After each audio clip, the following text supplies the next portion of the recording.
outlook for inflation and the overall economy against the background of the economy's performance for the last quarter. Following the Governor's presentation, we'll have the question and answer segment. Over to you, Governor.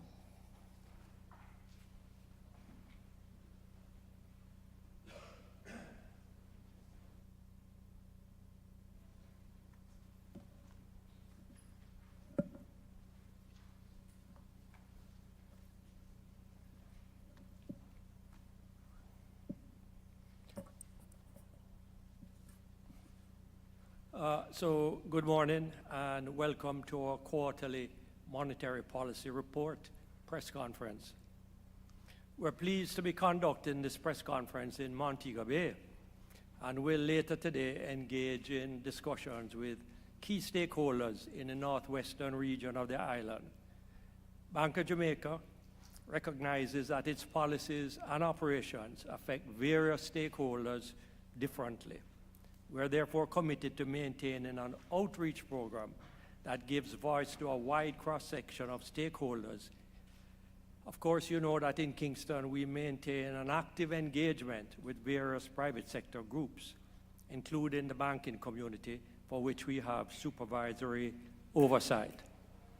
We have also, in the past, directly engaged with the citizens and businesses of Central Jamaica, and the bank has in fact held its quarterly monetary policy press conference in Montego Bay.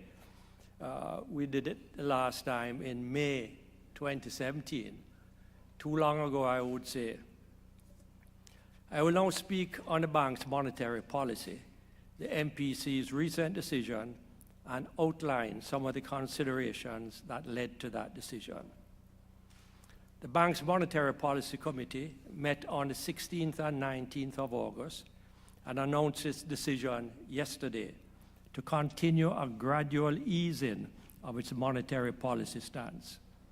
Effective today, the 21st of August, the bank has reduced the policy rate by 25 basis points to 6.75%.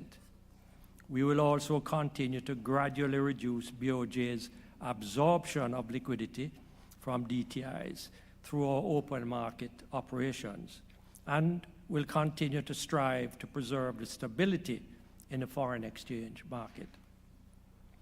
Our previous decision, announced on the 28th of June this year, to gradually reduce the absorption of liquidity, has already resulted in an injection of approximately 21 billion into the system and a 105 basis point reduction in interest rates on BOJ's 30-day CDs.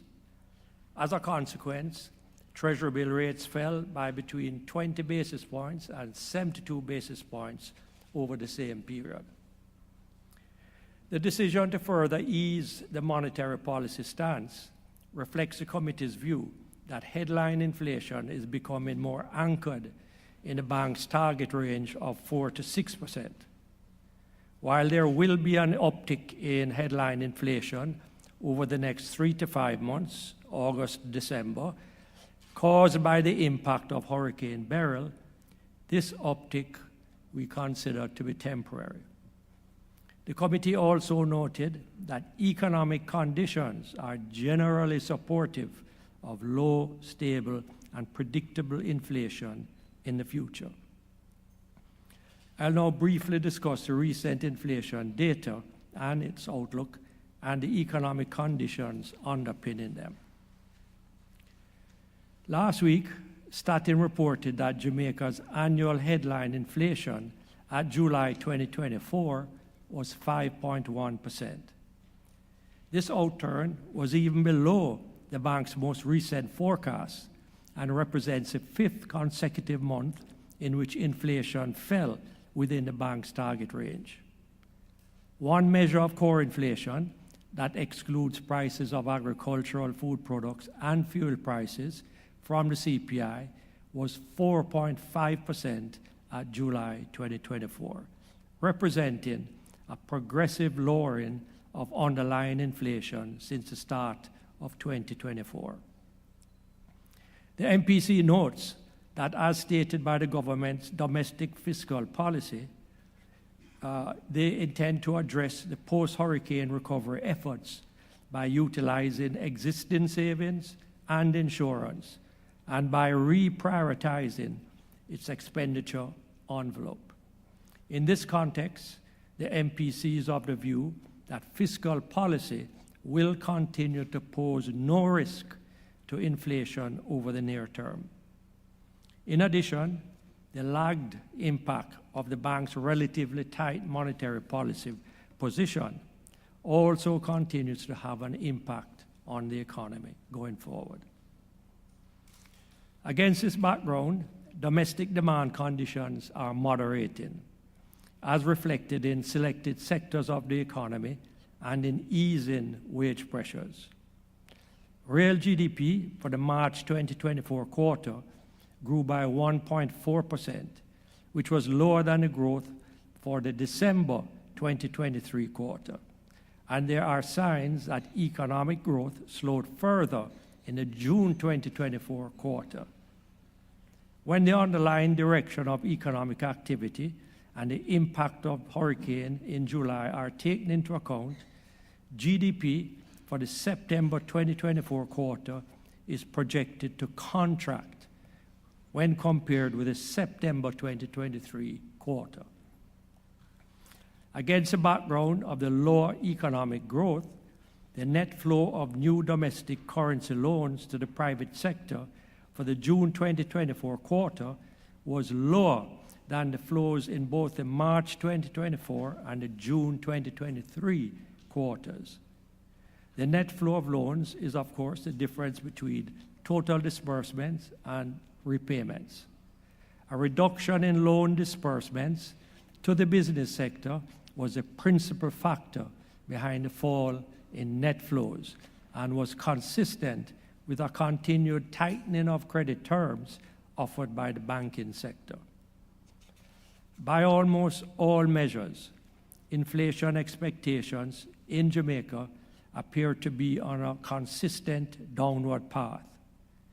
In Bank of Jamaica's June 2024 survey of business inflation expectations, respondents lowered their expectations for inflation for the next 12 months to 7.6 from 8.2, a continuation of the decline trend that we have seen since the middle of 2022.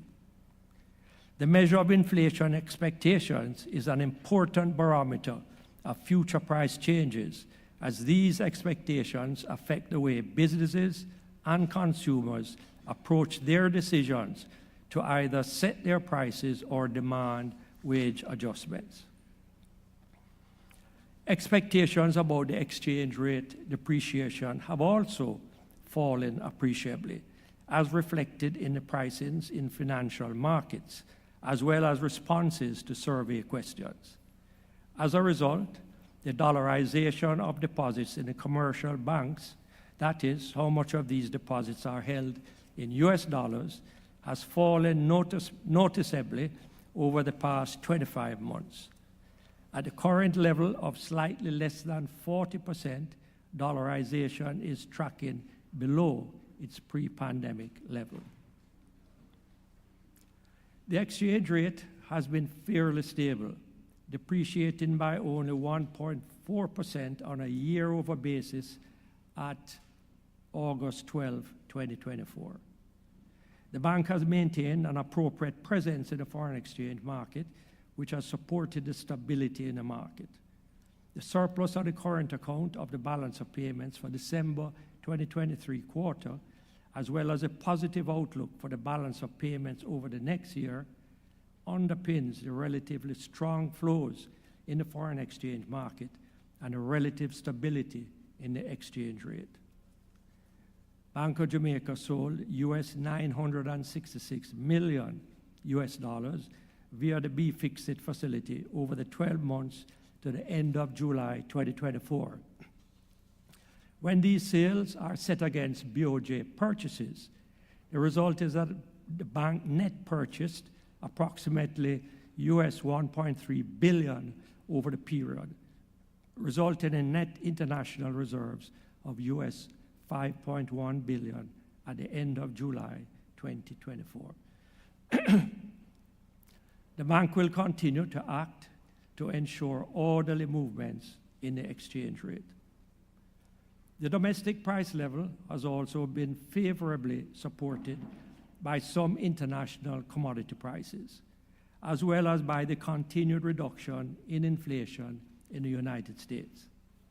The international prices for grains, including wheat, corn, and soya beans, during the June 24 quarter were lower on average by close to 22% compared to the June 2023 quarter.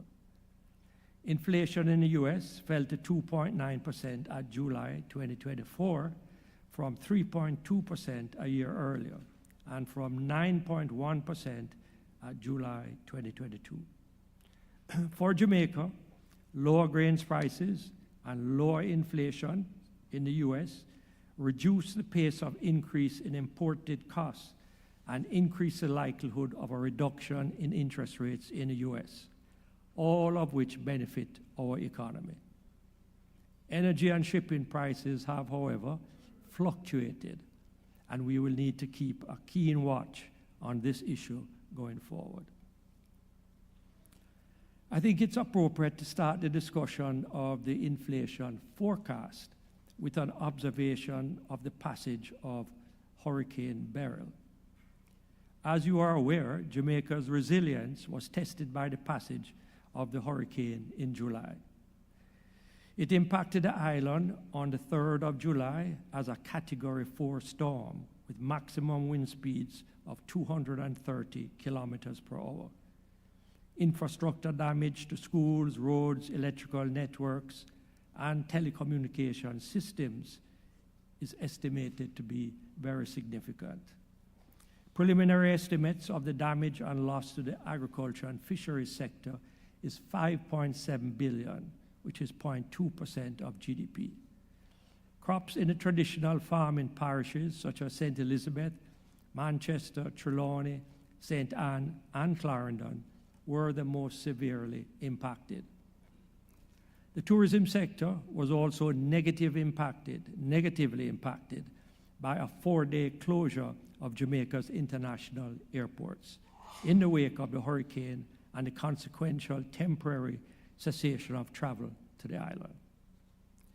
As I mentioned earlier, the projection for inflation to temporarily rise from its current level and breach the upper end of the bank's target range between August and December 2024 largely reflects the negative impact of Hurricane Beryl on agricultural supplies and related increases in other consumer prices.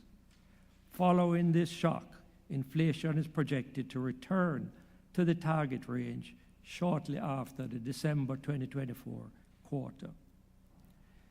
In relation to demand conditions for financial year 2024-25, the bank projects that real economic activity will be in a range of minus 1.5% to 0.5%, while real GDP in the financial year 2025 to 26 is projected to grow by 1.5% to 3.5%. The projection for 2024-25 largely reflects the anticipated adverse impact of Hurricane Beryl on the economy and is underpinned by contractions in agriculture, forestry, fishing, and construction. The outlook for financial year 25-26 reflects a partial rebound in economic activity following the declines of financial year 24-25. The risks to inflation outlook are balanced, which means that inflation is likely to be in line with projections. Rise in international shipping costs, worse than anticipated impact of Hurricane Beryl, and other adverse weather outcomes could influence higher inflation. However, the factors that could result in lower than projected inflation include weaker than projected global growth, which could reduce domestic demand and imported inflation. In concluding its discussions, the MPC noted that any future monetary policy decision to further reduce interest rates will continue to depend on incoming data. Ladies and gentlemen, the primary mandate of Bank of Jamaica is to maintain inflation firmly between 4% and 6%, and we remain resolute in this commitment. Thank you, and I will take your questions.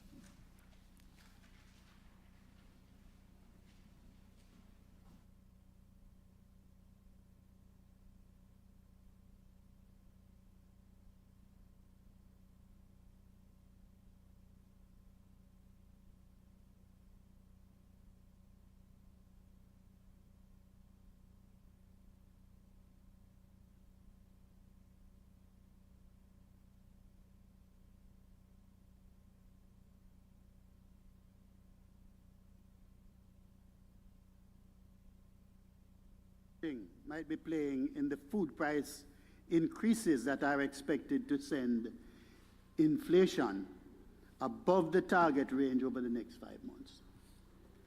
Well, we have heard reports of this, and it's unfortunate. We don't have any power over that. I think that's a government of Jamaica issue to contemplate how to appropriately address it. But we hope it's not so, because the impact of agricultural prices on the CPI is quite considerable, as you know, and it could influence the CPI going forward in the next 3 to 4 months, particularly severely. I don't know if you want to add anything to that, Wade. No, nothing. I think you have covered it adequately, Governor.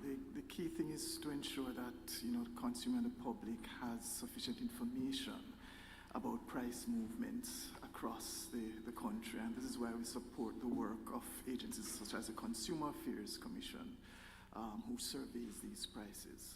But as the Governor says, we hope, we don't have a precise estimate. We've heard anecdotes, we've heard reports, and we expect, though, as supplies come back in later on in the year, those pressures will abate. Yeah, but the extent to which the Hurricane Beryl has devastated our agricultural sector, it's rough. We are going to begin to feel the increases in the prices. No doubt the government may want to import food. Do you have a sense of what is the time frame for resurgence in our agricultural sector? Well, I'm not very qualified as a farmer, but my understanding is that most crops take 3 to 4, most vegetable crops. There are some others that will take a little longer. Bananas would take longer than that.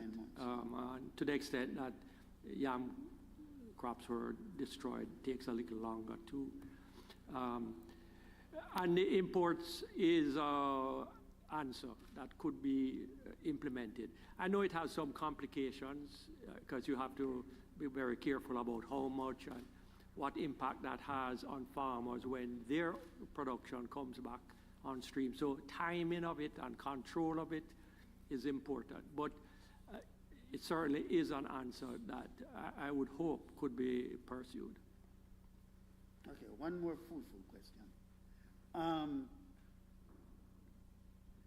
About a year and a half, 2 years ago,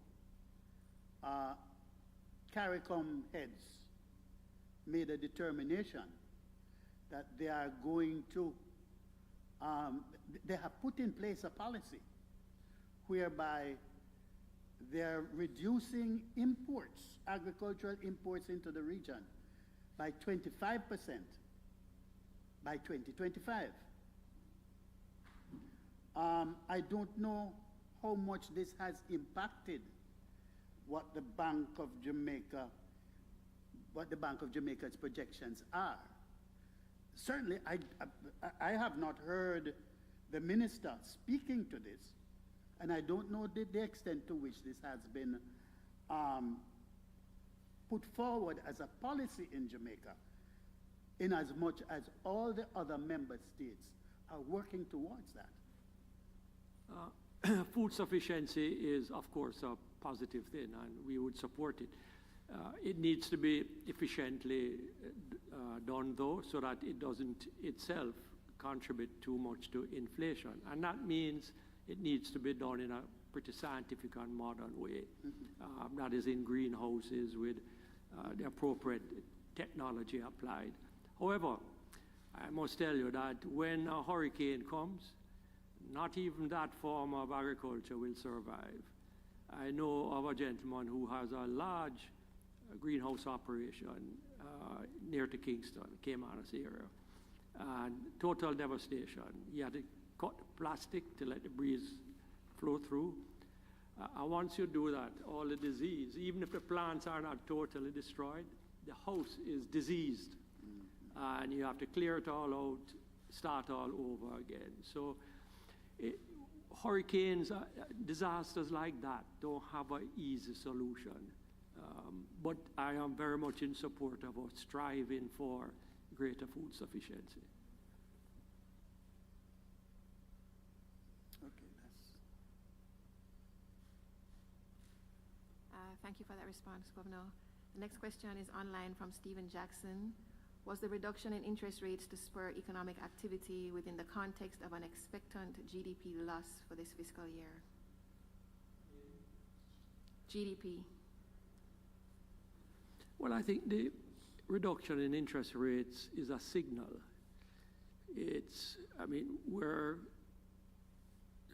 We went from 0.5 to 7, so that's a long way that we have traveled up.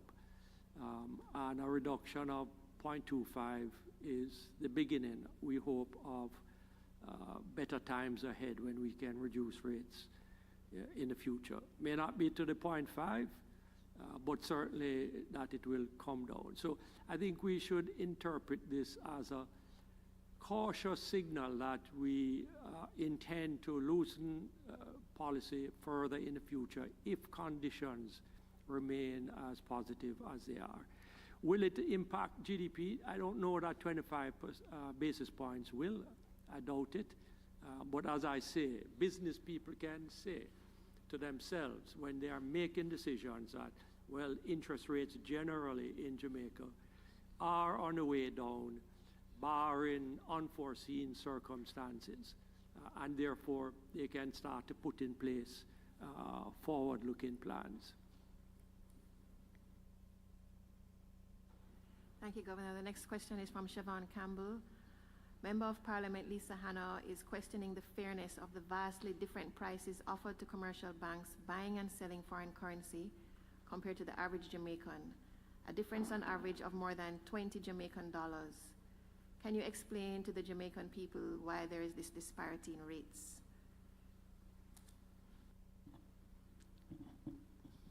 Good morning, all. All right, so cash is costly. So when a commercial bank purchases cash, over time they have to repatriate it to their correspondent bank, who normally does not give them one-to-one. They give them about probably 80 to 90 cents in the dollar. So they have to pay to secure that cash, transport that cash to the airport, ship that cash to Miami, because Bank of America is the only bank that takes cash from Jamaica now, and deliver it to Bank of America's vault. So all that cost is accounted for in the difference between the buying and selling, because the bank needs to recover that cost in terms of cash. Thank you, Mrs. Haynes. The next question is from Karina Bennett.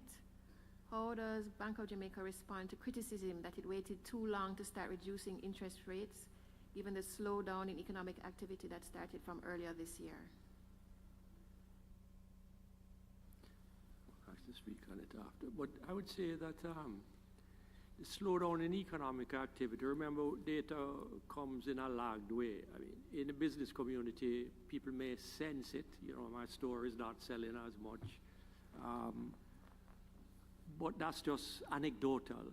The data that comes out from Statin is what we use to make a scientific decision. And so even if there was a slowdown that began in February, March, we would get that data way down in July, August, which we currently have, and make that decision. Wayne, you want to contribute something there? Yes, thanks, Governor.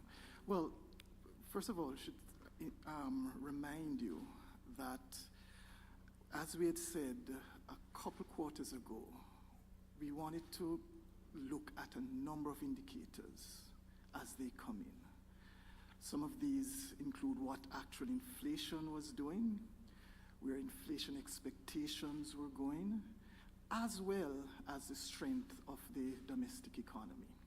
So we had signaled that these are the things that we are looking for to ensure that as inflation is coming down, it was becoming more anchored in the 4 to 6% inflation target. So that's the first thing to remember. And that is why we keep repeating that the policy decisions are informed by incoming data. And that's very important in an environment of uncertainty. The other point to note that this cut in interest rate is really just a second step of a number of others to come in terms of our policy easing.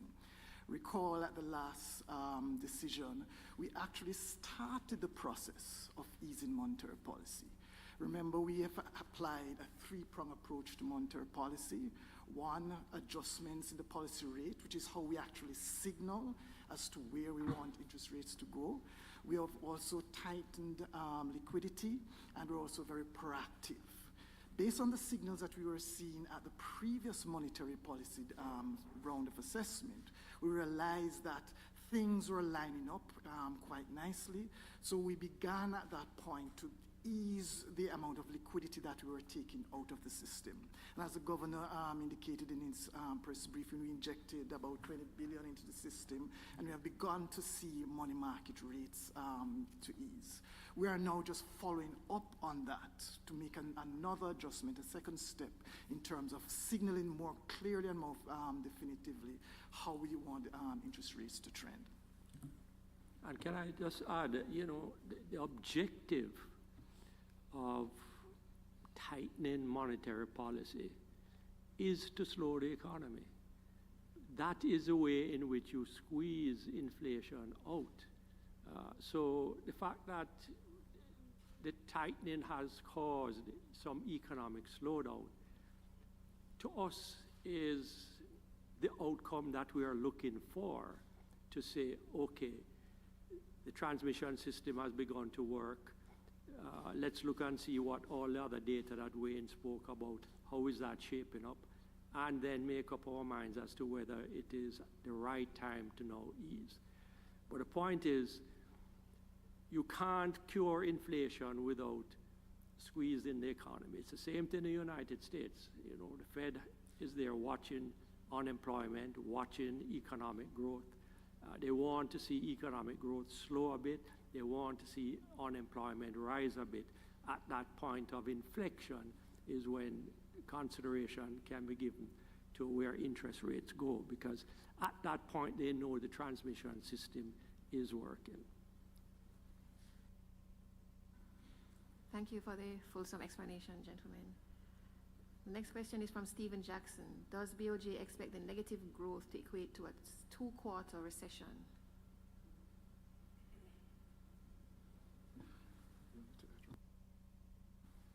Thank you, Governor. Good morning, everybody.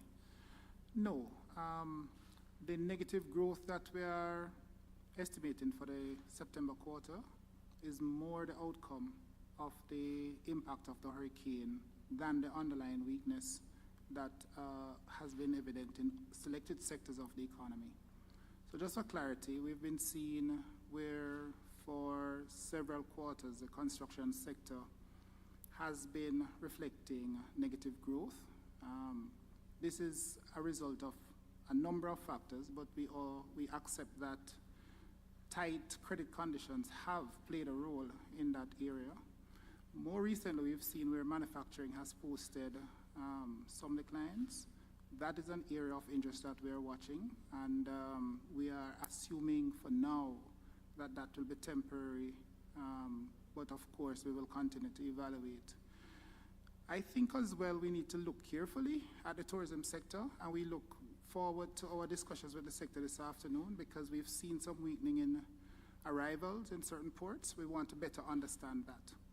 Taken as an overall though, these weaknesses in selected sectors that we've seen doesn't translate into an overall decline in economic activity, and we are therefore looking forward to following the contraction that we are seeing in the 24-25, we are looking forward to a rebound in fiscal year 25-26. Of course, the bank is not sitting down doing nothing. We are adjusting policy consistent with the signals we are seeing. So over time, maybe not immediately, we will see a reaction to the signals that the bank is sending. So the overall objective here is for us to try to calibrate policy in such a way that the economy transitions very smoothly from the state that we're in to the next state. Thank you.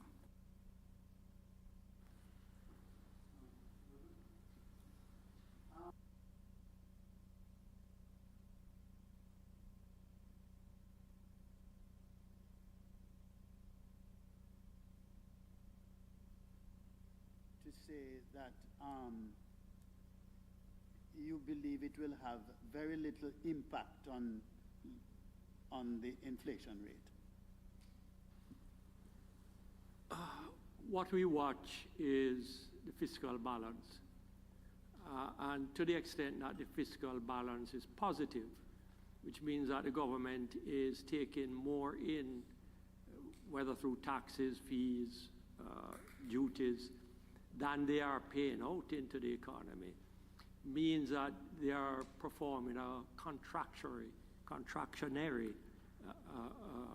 they have a contractionary policy, and that is in support of our policy, which is to gradually ease inflation out. So that's what we watch mostly. It's not so much what they may spend on, it's more, do they have a positive balance at the end of the day? And if that positive balance is there, then you have to say that they are supportive of our efforts to keep inflation in track.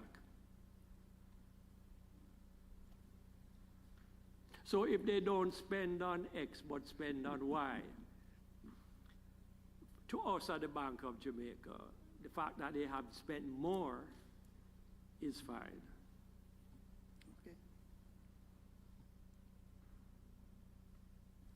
Thank you. We have a question from Andrew.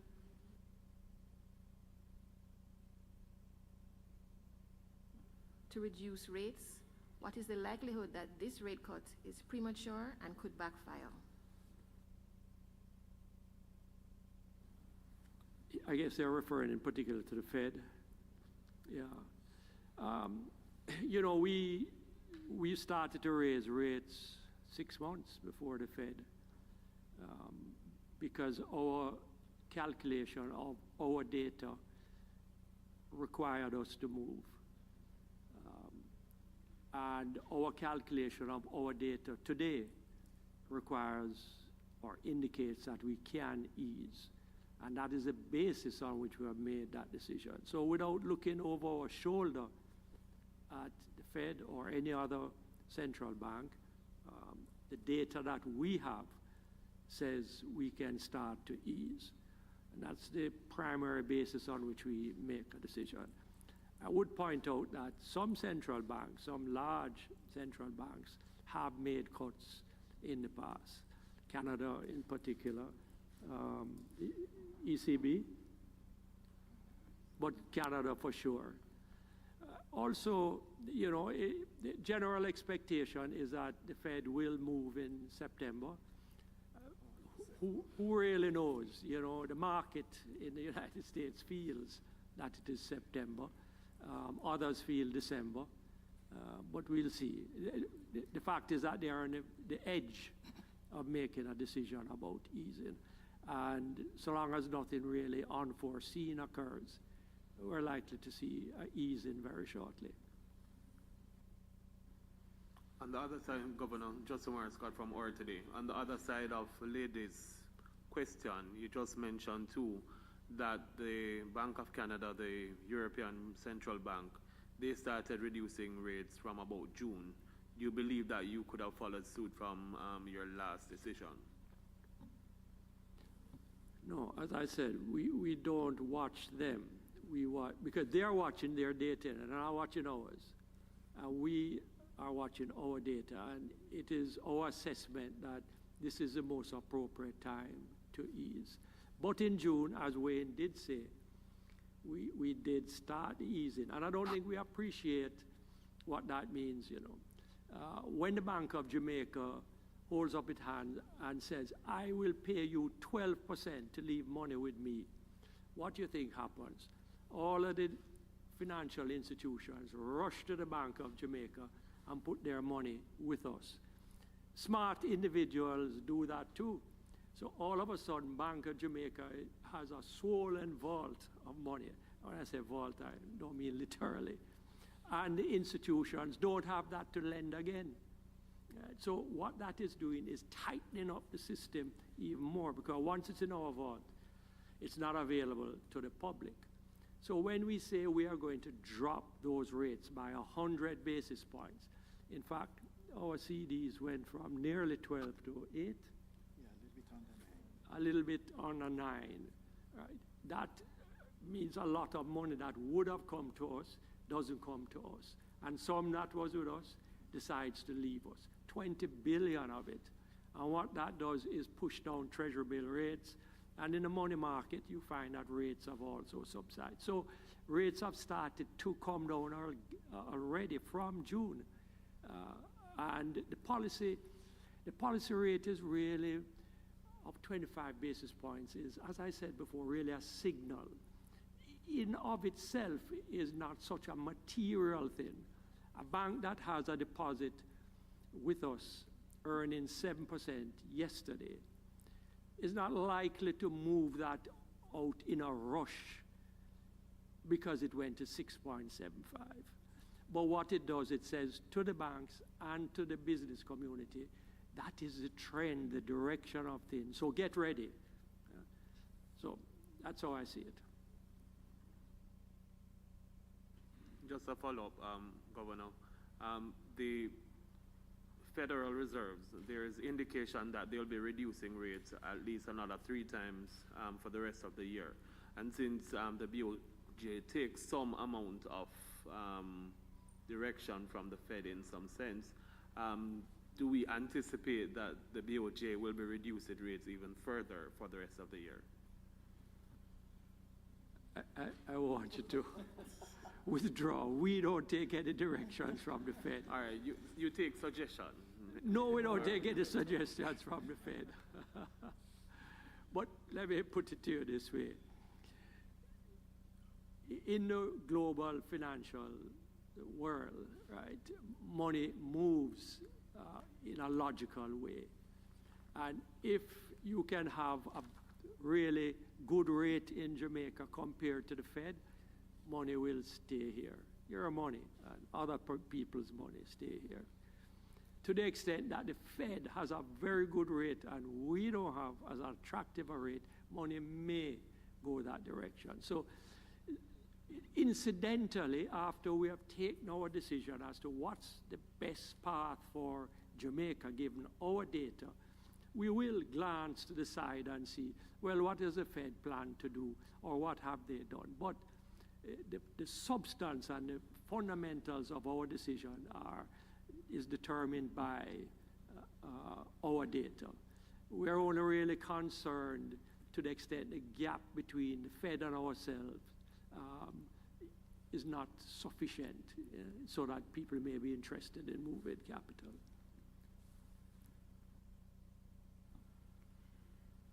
And the next question is from Andrew Ladley.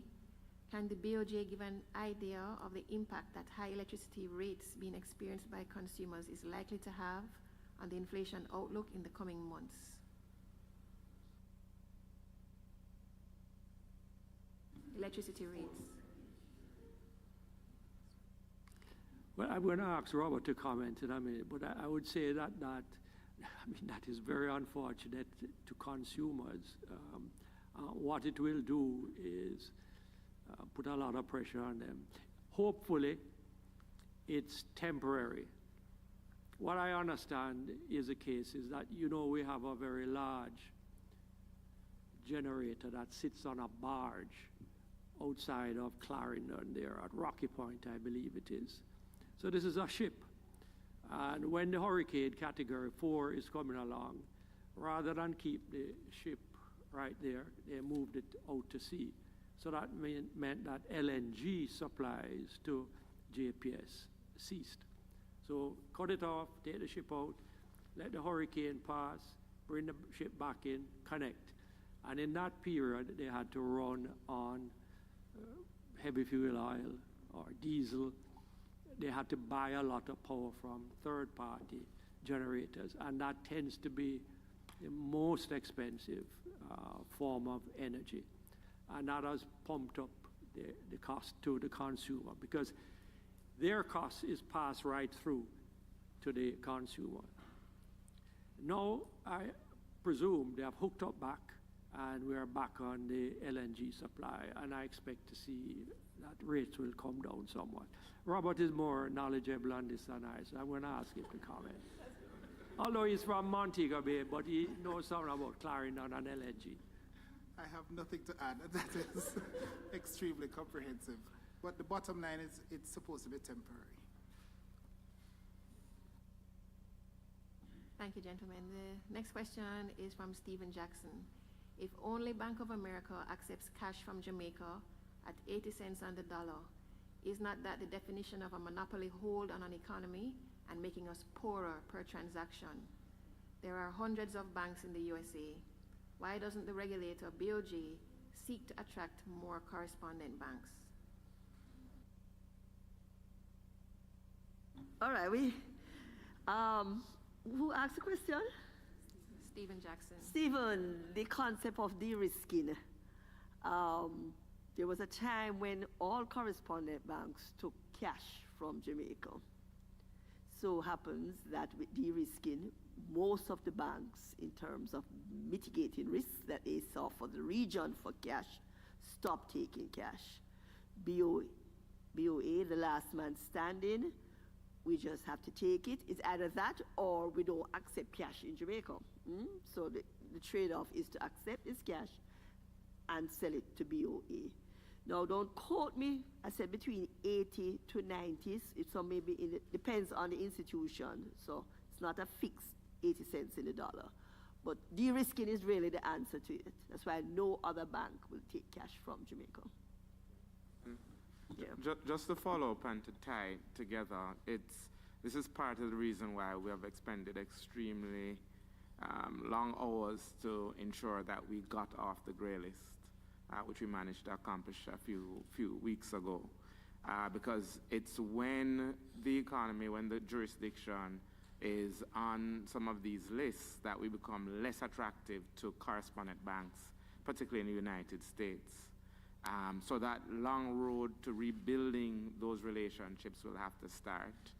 And this is one of the ways that we have been impacted by both the de-risking phenomena and the gray listing phenomena.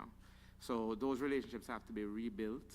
I think we have made very significant strides in the right direction. And when these correspondent banks look at Jamaica, they should be seeing a jurisdiction that they can be certain that the jurisdiction is not being used as a source of funding for money laundering and terrorism related activities. Recall what happened a few years ago, because we use the term de-risking very loosely, very lightly, but essentially what happened a few years ago, this is back in 2013-15, is that the regulators in the United States started sanctioning their own banks for their weak money laundering frameworks.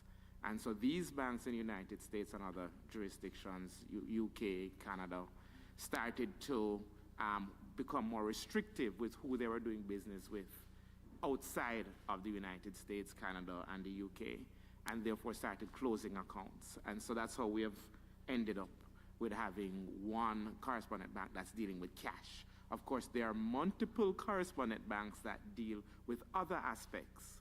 So I don't want there to be an impression that in terms of access to financial resources, there's only one bank. That's not what the headline should read. It should read that in relation to cash services, there's one bank. But of course, we have in the region of maybe 8 to maybe 10 banks that provide other services, including remittances, including supporting other transactions for trade, wire transfers, and so on and so forth. So just to give a little context behind the response.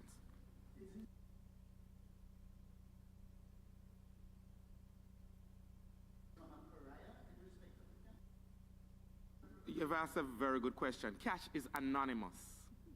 And the real question that a correspondent bank has to answer to their regulator.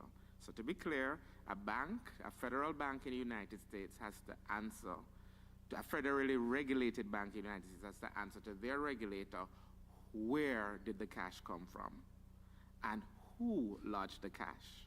And for what purposes were those funds repatriated to the United States or Canada or the UK, as the case may be. So the challenge with cash is that it's anonymous, and therefore it is then incumbent on the jurisdiction to demonstrate that its own framework is robust enough to give a reasonable and satisfactory response to the correspondent bank, so that the correspondent bank can then respond to their regulator. The funds are not coming from the Bank of Jamaica. Let's look at a transaction. We're in Montego Bay. A tourist goes to the beach, gets their hair braided, pays the braider the funds. The braider goes to their local cambio, gives the funds in return for Jamaican dollars. That cambio now needs to remit the net of that overseas. So that's the source. But the question becomes, the discussion between the cambio here and the correspondent bank in the United States is cash is anonymous. So who remembers that it was Susie on the beach that did the braiding? And so that's the issue. So in that case, what becomes critical is for the jurisdiction to say there are know your customer requirements associated with facilitating a transaction. There are record-keeping requirements associated with the transaction, and then that is what then gives the confidence to the correspondent bank. So it's a framework that has to be established and has to be demonstrated to be effective, and that's the journey that we have been on and we are on. Thank you for that very fulsome response, Dr. Lewis. Go ahead. Thank you. Good morning, everyone. Governor, just a question on transmission. I would say probably monetary policy transmission is the primary KPI as it relates to how effective monetary policy is. Could you comment on the state of transmission from the bank's perspective? I'd say particularly, relatively speaking, in the post-inflation targeting era, pre, are things moving in the right direction from the bank's perspective with respect to the effectiveness and the ultimate result of transmission? Yeah, thank you for that question. The short answer to that question is that we are not satisfied that the transmission system is as efficient as we'd like it to be. But I would say that all transmission systems take a while to work. And if you think that we really got our policy rate up to 6-7% by about March or April of 22, right? To now, so that would be 24 months, 26 months. And generally speaking, in economics, a period of 18 months to 24 months for the transmission system to fully work through is not unacceptable. It's reasonable, it's not great, it's reasonable. But I would say that especially in the case of our financial environment, where we have two large players who together have about 60% of the deposit base of customers.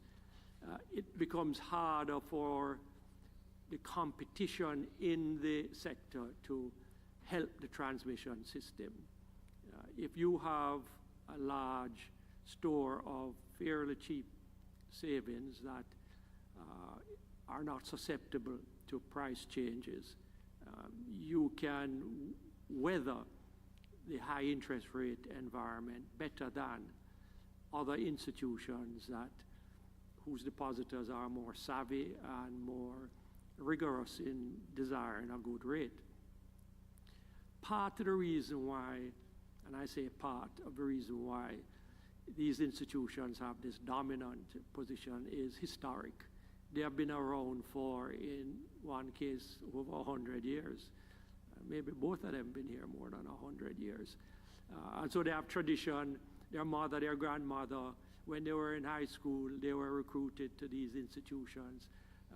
And the process of moving your account or opening a new account is pretty onerous. And so people kind of put up with that kind of lower interest rate rather than go through the trouble of opening a new account. What we are planning to do, part of what we are planning to do, is to, as I think we have said in the public before, is to digitize and centralize the KYC data of all customers. So every customer, like all of us here of a bank, will have, your address, your workplace, information about your earnings, all of those things that you require to open a bank account. It's resident in your current bank. The idea is to digitize that and have it available at the customer's request to be sent to any other institution for them to open an account. So that data has to be sanitized, means it has to be of good high standard, so that all banks accept it, and it has to be in a digital format that it can be moved swiftly. We're on that project now. Dr. Lewis is the man on the ground that is driving that, and Dr. Wayne Robinson is also leading it for us. And we expect that within 2 years we can land that project. It's going to depend, or it will be helped a lot if we did have a national identification system. But in any event, we're going to rely on very substantial pools of data that the government holds, because I think the financial institutions will accept a lot of the government data as good and bona fide.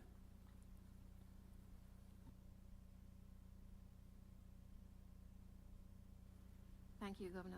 The next question is from Karina Bennett. Please expound on what the BOJ hopes to achieve from this visit to Montego Bay. Who are some of the stakeholders that will be met with?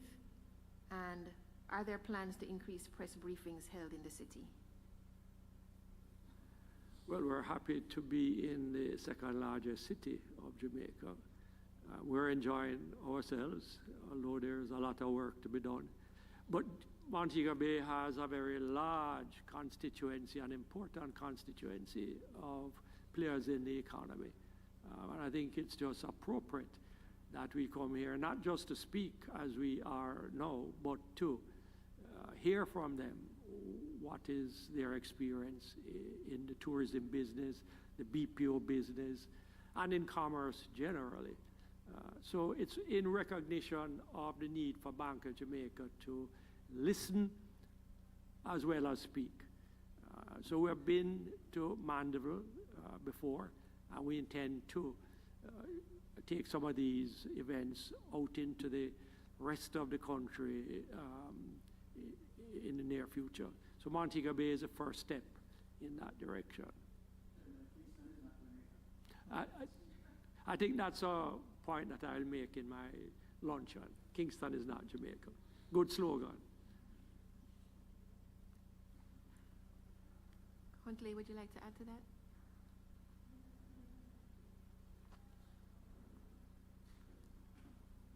I think the governor gave a good synopsis. The social sectors as additional stakeholders, civil society will also be represented in the stakeholders meetings. A very wide cross-section. The members of the some members of the political directorate based in the northwestern region, not just West and not just Montego Bay, from St. Anne to Hanover. Thank you. The next question is from Siobhan Wayne Campbell. With recession fears in the United States elevated and tourism arrivals to the island already slowing down, is BOJ concerned with a more drawn-out economic slowdown in the medium and long term? Well, my information about the economic situation in the U.S. is that the possibility of a recession is negligible. Not really on. In fact, it's more of a soft landing. I think most persons assess that that is the situation. And that's good for us, because so many of our visitors come out of the U.S. As Robert was saying earlier, we note in the data that there is a fall off in visitors to Jamaica. We do have some, what do they call them, the health notices? Travel advisories out there that I don't think have helped. And to the extent that we can avoid those and have what's out there lifted, I think we should create the conditions for tourism to come back to where it was. But I'm hoping that in our luncheon a little later, we'll hear from the people who are very much involved in tourism as to what the plans are and what the situation is. And maybe we can invite the president of the Hotel Association to say something on it.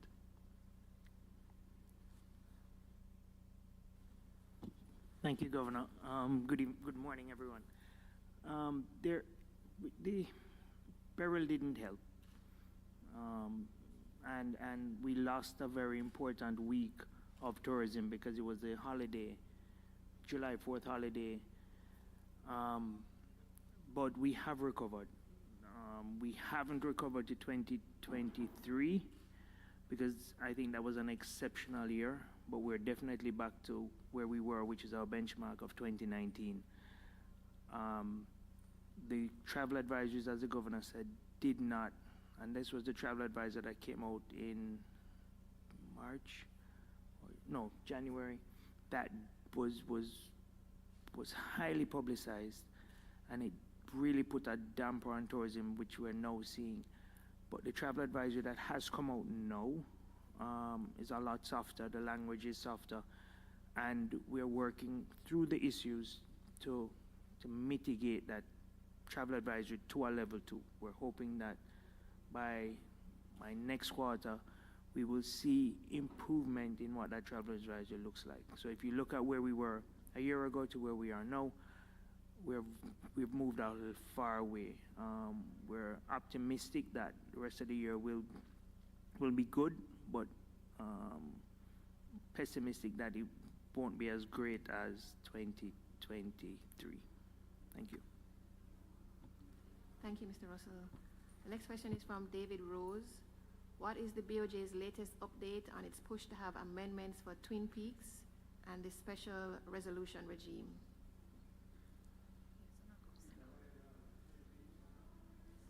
And the special resolution regime. Do we have an update?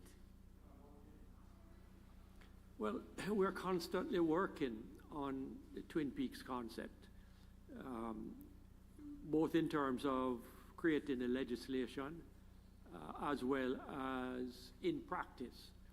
Because what we have agreed with the Financial Services Commission is that we will work together in the field to do our on-site inspections and consultations, and that is actually happening now. So in effect, we are on the road together in a Twin Peak fashion, doing just what we want Twin Peaks to do. But the legislation, which, as you know, in Jamaica is quite a process. I mean, when I say quite a process, it's mind-boggling. That is taking a while. But once that is done, it will give us a very modern piece of legislation that is much upgraded from what we have, particularly in respect to the non-DTIs, but modern and also much upgraded in respect of market conduct, which a lot of people are interested in, especially people who are customers of the DTIs, as well as customer protection laws. It will be much improved. I'm going to ask Wayne to speak on the special resolution regime. Thanks, Governor. So the bill has been tabled in Parliament, initially in the Senate. So we are now awaiting word from the government and the Parliament as to the next stage of the legislative process, whether it's going to be a full debate or going to be a joint select review before you have a full debate on the floor. So we are awaiting the government's decisions and the Parliament's decisions as to what the next stage is.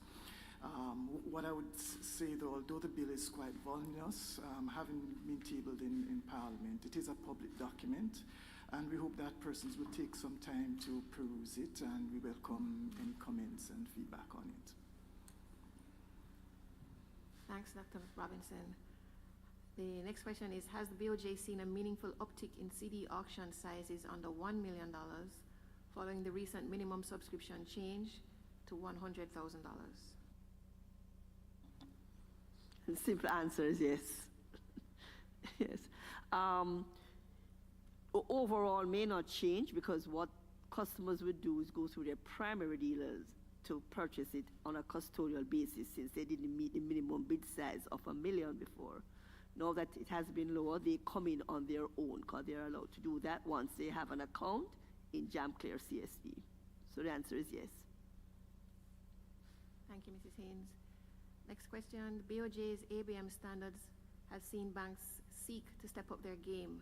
Has the BOJ been receiving feedback on any issues by general market users? This comes as persons continue to be hamstrung by ABM deposit functions not working at times. Could you just repeat the question?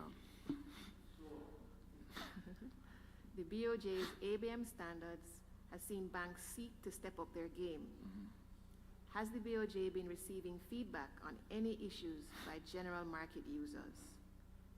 This comes as persons continue to be hamstrung by ABM deposit functions not working at times. Sure. Okay, thank you very much for that question. So we would have issued the standard of sound practice in relation to the ABM performance by banks in April. And recall that we would have given the banks about a 9-month period to get their systems in place to deliver on those standards. Those standards at the core require banks to have 90% of their ABMs operational in any given month, and for those operational ABMs to be have an uptime, which is measured by 24 hours per day, of 95%. In addition, the standard has requirements for them in terms of how they mitigate fraud, how quickly they get around providing services to members of the public that have disabilities of one kind or the other, per the legislation. They have requirements in terms of, fees and charges, in terms of alerting the public as to when they're going to be changing those fees and getting a non-objection from the Bank of Jamaica. So it's a wide-ranging standard, although it's not a long document, and it's available on our website. So far what we have seen, and these are the facts, there are 20 more ABMs available across the island relative to April. So there are 858 ABMs that are operational across the island. That is out of a total of 897 ABMs across the island. the availability of ABMs by bank has gone up from about 90% to 94% as at June of this year. Of course, that availability was impacted by Hurricane Beryl. So I think we have to understand that there would have been some deterioration in the course of that month, which would have been broadly unavoidable.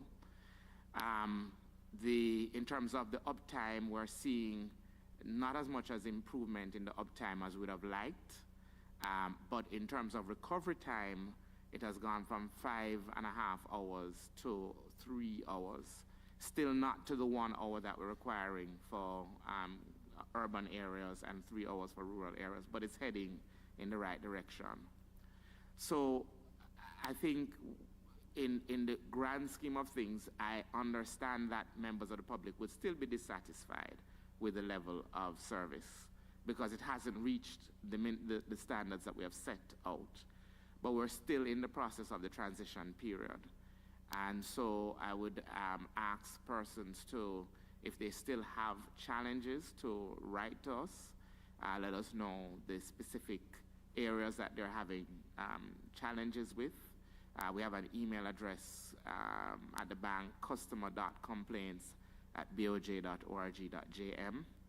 And we'll have a closer look at those specific complaints. We are monitoring each bank on a monthly basis, and we're tracking it, which is why I can report the statistics. And we do publish those statistics every month with a 2-month lag in both of our papers, as well as on our website, on the reports, monthly reports, and then ABM performance. So I would ask members of the public to continue to keep the banks honest by letting us know your own experience, but also to give them time, because there are significant adjustments that have to be made for them to be fully compliant with all the requirements under the standard. Thanks, Dr. Lewis. The next question from David Rose is, would BOJ consider reducing the reserve requirements as it continues to unwind its tight monetary policy? Yeah, in our assessment, we look at all the tools at our disposal, and based on the dynamics that we're seeing with inflation, the dynamics within the financial markets, we make a judgment as to which is the appropriate tool to adjust. So we look at all available tools. Thanks, Dr. Robinson. Also from David Rose, what's the 2025 timeline looking like for the Basel III implementation? Sure. So that journey, we have reached a far way in terms of Pillar 1. The Basel III, for context, is an international standard for how to go about regulating and supervising banks. In its original form, it's international active banks, but other jurisdictions have used it for their own local banks. It has 3 pillars, and in relation to Pillar 1, we have already issued a standard of sound practice in terms of capital adequacy, which is one of the reasons why our system continues to be well capitalized. I think the capital adequacy ratio on average is between 14 to 15%, which is 4 percentage points above the minimum, which is 10, and international, the standard is 8. So banks are adequately capitalized as they transition to the new standard. We are in the process of rolling out Pillar 2, which really will deal with how banks go about assessing their own risks, and how they, having assessed their own risk, how they go about making the adequate provisions to ensure that they can absorb those risks should they crystallize. We hope to land Pillar 2 by March of next year. And then we'll go on to Pillar 3, which will deal with disclosures and market discipline. And we hope to land that by the following year, March. So I would give us another 2 years to fully implement the Basel III framework. both in terms of all the different standards that are required. Thanks, Dr. Lewis. Regarding Jamdex, let's see. Could Governor Biles provide an update on the dynamic QR code initiative and any feedback on why not many DTIs are pushing to create digital wallets?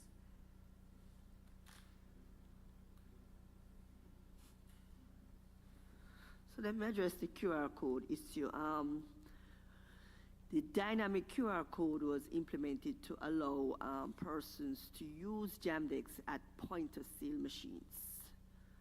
BOJ, a couple months ago, went ahead to develop that system with a technology provider in our sandbox, tested it, and it worked. However, wallet providers, the existing ones, are not yet fully ready with their technological changes required to implement that fully at the point of sale for the merchants. So we're working on that. Can I say, the question of Jamdex or central bank digital currency, it has been a long process, and partly because we are at the forefront of trying to do this globally. But it is one of those projects that have a lot of value in the long run, and it is for the banks, as we have done, to see the long run value in it. A big part of the cost of banking is cash, and we spoke about that in respect of US dollars. But there's a big cost too with Jamaican dollars, because you have to handle it, secure it, transport it, and all of that costs money. You have to produce it, and it costs, I can tell you, a lot of money to produce the cash, and that is a function that the Bank of Jamaica has to pay for. So it's expensive for Bank of Jamaica, it's expensive for the commercial banks, it's expensive for every business that handles it. But that is only part of the problem. It is at the root of a lot of the bad reputation that commercial banks have. And we're speaking about it a little earlier, the ATMs, the lack of access of the community in many instances to cash causes the commercial banks to have a pretty bad reputation. And the central bank digital currency, or Jamdex, is one way to ease the pressure off of the use of cash. So this is not to say that you're going to replace all of cash, but it will pull down the amount of cash that is required by customers generally. And so, we are in constant dialogue with the commercial banks to justify to them what is the value of Jamdex. And we think that we are making some progress, and we look forward to further engagements with them on it.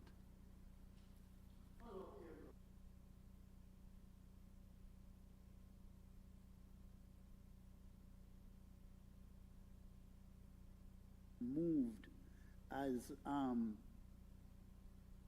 is happening in the other African and Caribbean countries? In other countries, it is not a central bank initiative. It really is like a telecom initiative.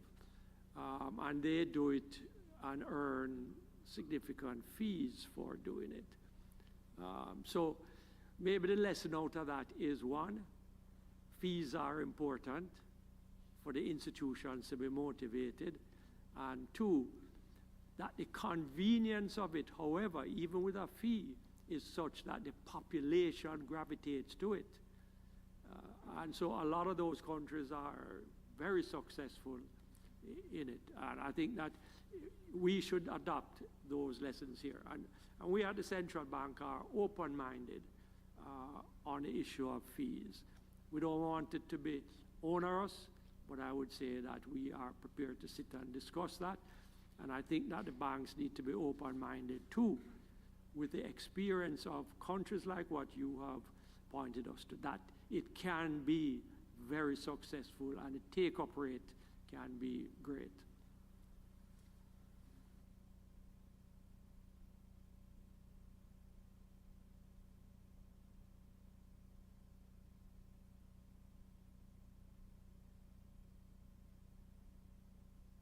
But within recent times, if you're not servicing those accounts, your bank will tell you that they are dormant, and this impacting especially older folks. Is there any plan to put a policy in place to kind of protect these folks? So I believe what you're alluding to was the issue of dormant account fees. Exactly. I think one of the things that is not maybe publicized a lot is that there are no banks that charge dormant account fees at this time. Banks stopped charging dormant account fees across the board as far back as 2018. But it has left, obviously, a very significant mark in the minds of persons. The banks would have explained in the past that they would have been charging fees for managing accounts, particularly because the cost of monitoring, particularly inactive accounts, was significant, because they would be hiring people to do that particular role. What banks have migrated to doing is using digital systems called transaction monitoring systems, digital transaction monitoring systems, to actually assist them in executing on that obligation. It's an obligation that banks have, because if a member of the public leaves funds with them, the banks have an obligation under law to ensure that those funds are protected. And so banks have now gravitated to using technology, and in fact the Bank of Jamaica has verified this. So we have done tests on every single bank's transaction monitoring system. Where we have seen deficiencies, we have written to them and asked them to address those gaps. And I'm happy to say that all banks have addressed the gaps that we have seen, and we have tested them for maybe about well over 100 different types of alerts that each bank must have to be able to inform itself as to whether or not any suspicious activity is occurring on the account. So the culmination of all of those things have led banks to move away from, in addition to the general response to the public against dormant account fees.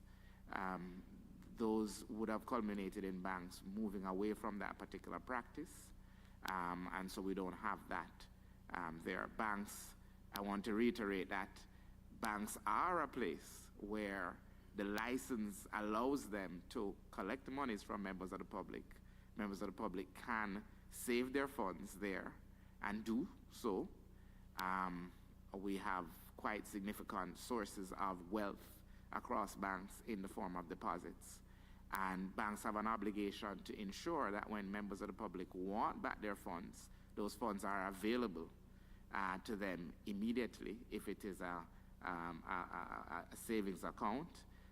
And of course, if it's a term deposit, there are restrictions on immediate access. But that's their obligation, and the role of the Bank of Jamaica is to ensure that banks can meet their obligation, hence our discussions on the Basel III capital standards, liquidity standards, etc. So I hope that clarifies that particular question. One question here, Governor. About a year or so ago, the Afrexim Bank set up operations in Barbados, and the bank offered $3.1 billion to CARICOM if all 15 member states signed. That money would be available for development and all kind of things. As a matter of fact, even disaster mitigation. I noticed that about 12 member states have signed. But Jamaica, the last thing I understand is Jamaica was yet to sign. Is it that they don't trust the African Import-Export Bank? What is it? Why have we not signed? This is not a BOJ issue, meaning it's not for us to sign or not sign. It's for the government of Jamaica to make that decision. We have no standing in that decision at all. To say, though, that one of the facilities I understand that you could use that $3 billion for is in a case of a hurricane and so forth. We in Jamaica, I know because it's public knowledge, have a catastrophe fund that we subscribe to, as well as we have reserves that we have held. So we have multiple layers of resources that have been put in place over I would say over the last 4 or 5 years that helps us to do exactly what we're going to do with Beryl, which is to attend to the damage without, in fact, pressuring the budget itself. So I do know that we have that multi-layer insurance system, but it's not for Bank of Jamaica to decide whether we have an agreement with Afrimexim or not. That's a government of Jamaica decision.